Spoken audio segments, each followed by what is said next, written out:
Welcome to The Winning Trade. Each episode in this series will demonstrate how to make money in the stock market, whether the prices are going up, down, or sideways, using high probability, profitable strategies that were designed to take advantage of the volatility of the Russell 2000 and the S&P 500 indexes. Many of these strategies were designed to work together to maximize profits by flowing with the ever-changing market conditions. Follow along as we uncover the secrets of this episode's winning trade.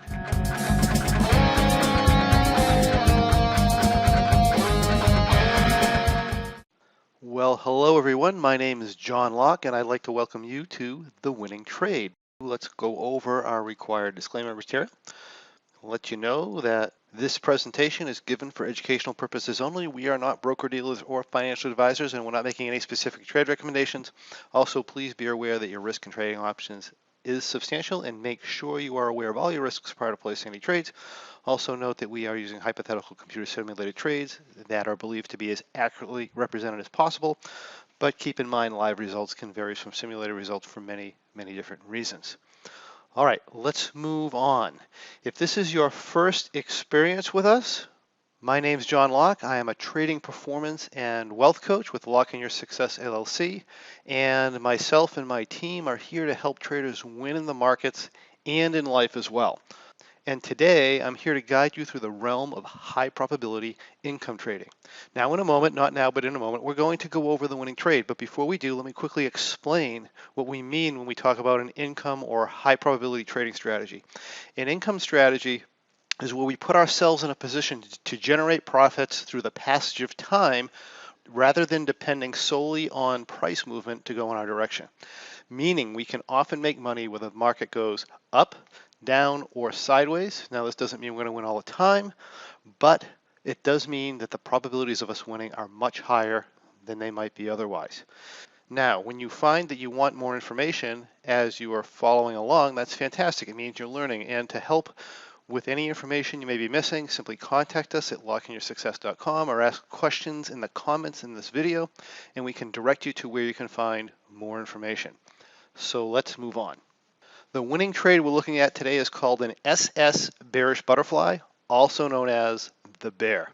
Now, this trade may look similar to the standard income bearish butterfly that we've shown on past winning trade webinars, but this one's really quite different. This is a position that we trade on the Russell 2000, and the concept behind this trade is to take advantage of a variety of markets, such as overextended uptrending markets, volatile and very volatile sideways markets, as well as volatile downtrending markets. The trade itself requires a minimum of $5,000, and with that $5,000 we attempt to make 30%, which would, if you did the math, would come out to $1,500. That's going to be our profit target, and our exit loss trigger is going to be the same amount, $1,500 as well. So this strategy has a couple of entry criteria. First, we'd like to see the Russell up somewhere between 80 points and 10% of the asset price in the last 60 days. You know, the Russell's at what? At this point, I think it's at 1,500, which would be 150 points for 10%, and 80 points is 80 points. In this case here, we're up over 80 points. That is one of the first criteria that we would have to meet. Next criteria for a bear trade is that we'd rather not see an overly bullish environment. Now, it's fine if the market goes up quite a bit, but if for some reason we're extremely bullish, then we might want to hold off a little bit. But in this case, we can see that we have mixed moving averages. We have our 50-day moving average, our 20-day moving average, and our 200-day moving average relatively combining with one another. And we've essentially been running sideways here since January, so for the last 3 months or so. And we're coming up into what looks like a resistance area here. So that's the type of situation that is a desirable trade entry point.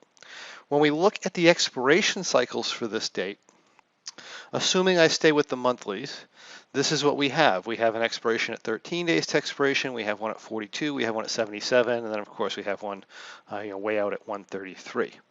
Now I'm generally looking to enter this position somewhere between 45 and 75 days to expiration, but here I only have the choices of 42 or 77.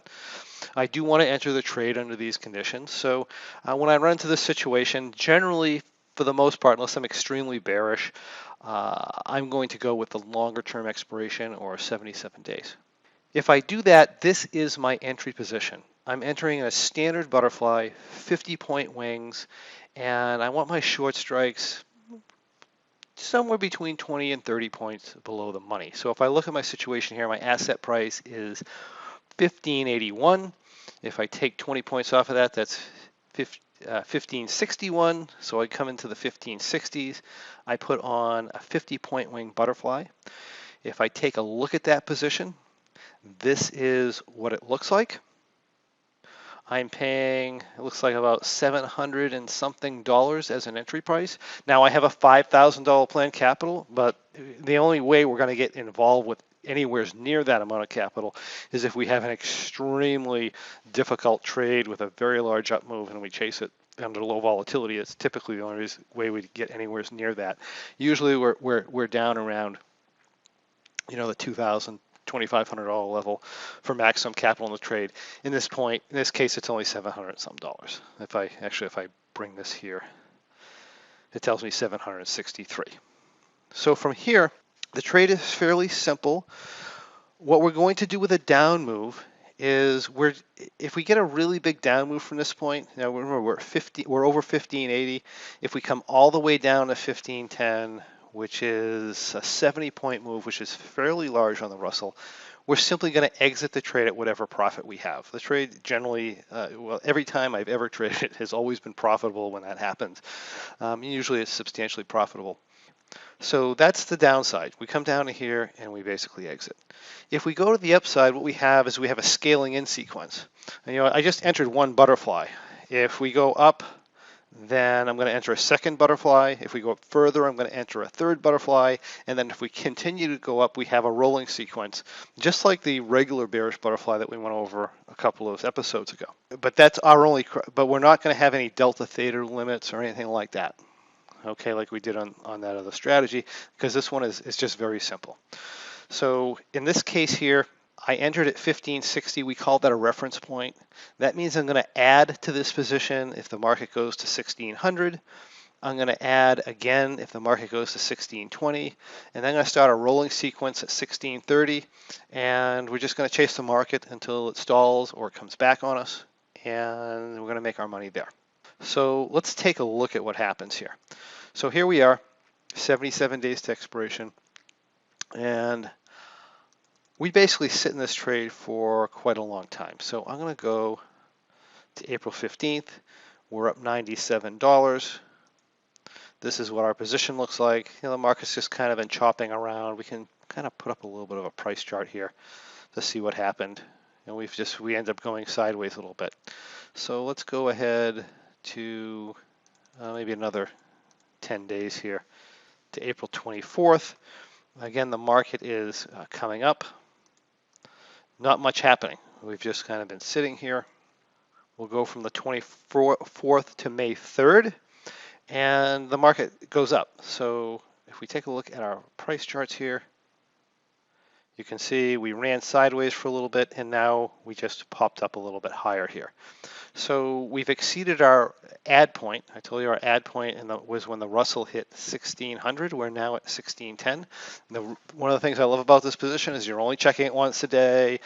You're not really concerned. Even if the market went up to 1620, 1630 today, it's not a big deal. As a matter of fact, the longer you wait to get into this, a lot of the times, the better off you are when the market's going up. So nothing's a hurry here.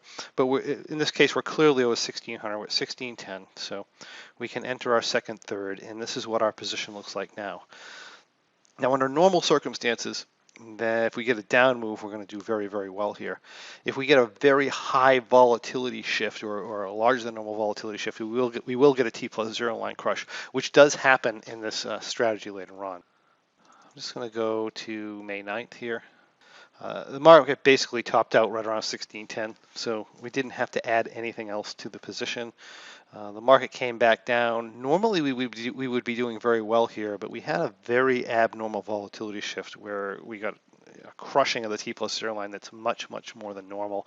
But that prevents us from gaining profits, but generally it's not going to bother us a whole lot as far as worrying about losing to the downside. So let's go a few more days here.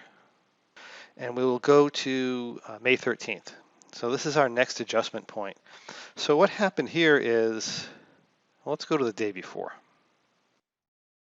Here we are, May 10th. Everything looks fine, no issues whatsoever. And we go to the next day, and we get a 50-point down move in the Russell. Now, this is huge in the Russell 2000. This is one of the largest moves we've ever seen. As a matter of fact, anything really over 35 is a really big move. You start pushing 50 points, that starts getting into historic down moves. I mean, we've seen them in the 60s before, like once. We may have seen two, but I know we've seen one. Other than that, this is probably close to the third largest move to the downside we've ever seen in the Russell. And we're still doing okay. I mean, realistically, for the most part, we should be up more money. But like I said, we had obviously events that came into the marketplace and to get a move this large, and it did crush the volatility, the T+0 line a little bit. So this is what we look like. Not a problem. Not a problem at all, right? Now, one of the things we will do with this strategy, if we scale in and we blow out the backside, which is extremely rare, by the way, but if we do blow out the backside like we did here, I will pull off our upper butterfly. So we pull out of this upper butterfly here, and now we are looking at a position that looks like this. And now I have more downside room. If I have another 50-point move down the next day, we're still okay. It would cause us to exit, because remember, our exit point here is if the market goes to 1510. So let's just go day by day here, and we'll take a look at what happens after this just crazy down move. We go to the next day, we get 22 points up. This is what we look like here. Starting to gain a little bit of profit, 506. So we're basically a third of the way to the profit target at this point. Continue to go up. Let's go a couple days at a time. All right, here we are Monday, May 20th. And if we look at the charts for a moment, this is what we look like here. We had a bit of a bounce, didn't trigger off any adjustments, and now we're coming back down. We're pretty much back down to the low we had on that really big down day. And this is what we look like here. So everything's looking perfectly fine. It's really not an issue. And the interesting thing is, when you look at this, you figure you're only in the position, we're only in the position 1/3, but we only have like $760 in this position. Let's see what the actual number is now. And this happens a lot. If you have $704 in this, and we're up 666, so almost 100% of that number. So, also it's going to take us for the market to settle down, and this will pop up to $1,000 fairly easily. That doesn't happen in this case, but it happens a lot. So if we go to the next day here, we get a bounce in the market. We're up at $726 for profit. Really nice looking position here. And the following day, we go down 11. We're looking like this. Everything's really nice. Not an issue at all. And remember, we're going to exit this trade if we get to 21 days to expiration. We're not going to run into expiration and risk getting really high gamma or anything like that. We're just going to drop out of the market in that case. And we're also going to drop out of the market if we end up coming down below 1510. We just exit the position and we move on. And that actually happens here on the 23rd. Okay, so if you're looking at it, this is what ended up happening. We moved from up here past our exit point, which is going to be at 1510, and we're down all the way down to 1500. We don't fight it. We don't chase it. This is what the market gave us this month, about a $500 profit, or only a third of our profit target. But again, we had, I think when we had two positions in, we probably had $1,500 or so in the trade, and $500 on the 1500 we actually risk is a pretty good return. And even $500 on our $5,000 planned capital that we set aside for the position, that's still a 10% return even on that money. So fantastic trade here, and that is essentially how it worked out. So we close it, we convert this, and we call it a day. And that was an example of the bear strategy, this episode's winning trade. Now, if you like what you see, I encourage you to join us and discover how you can follow along with this and many other great strategies as I unfold during our weekly trade update webinars. If you have any questions or comments or anything you'd like to see on the next winning trade, we'd love to hear from you. Simply comment on the video below or give us an email so we can get those questions answered for you. And we would also encourage you to come join us or come over and visit thewinningtrade.com, where you can find past episodes of The Winning Trade, as well as a lot of other fantastic information on income trading in general. So thank you, and we'll see you on the next Winning Trade.